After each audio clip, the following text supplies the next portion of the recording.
ఆంధ్ర రాజకీయాల్లో పవన్ కళ్యాణ్ గారి పేరు ప్రస్తుతం బాగా వినబడుతోంది. ముఖ్యంగా జనసేన పార్టీ అధినేతగా పవన్ కళ్యాణ్ గారు ఆంధ్ర రాజకీయాల్లో గతేడాది చేసిన మ్యాజిక్ గురించి ప్రత్యేకంగా చెప్పనక్కర్లేదు. గత ప్రభుత్వాన్ని గద్దె దించుతామని ఆయన చెప్పినట్టే జరిగింది. 21 స్థానాల్లో పోటీ చేసి 100% స్ట్రైక్ రేటును సొంతం చేసుకున్న మొదటి పార్టీగా జనసేన పార్టీ అవతరించింది. దీంతో ఆంధ్ర రాజకీయాల్లో పవన్ కళ్యాణ్ గారి మార్కు రాజకీయం కనబడుతోంది నేడు. దీంతో సీఎం చంద్రబాబు నాయుడు సైతం పవన్ కళ్యాణ్ గారిని మెచ్చుకున్నారు. ఆంధ్రప్రదేశ్ డిప్యూటీ సీఎంగానే కాకుండా పలు రకాల శాఖలకు మంత్రిగా వ్యవహరించిన తీరుగా పవన్ కళ్యాణ్ గారిని ఇప్పటికీ ప్రశంసిస్తున్నారు కూటమి నేతలు. దీంతో పవన్ కళ్యాణ్ గారి పేరు దేశవ్యాప్తంగా మారుమోగుతోంది.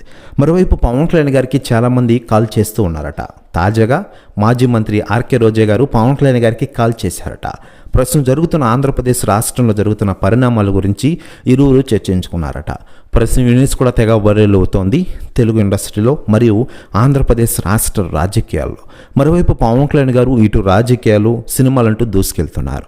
తాను కంప్లీట్ చేసిన సినిమా షూటింగ్లో పాల్గొంటూ ఔరా అనిపిస్తున్న విషయం తెలిసిందే.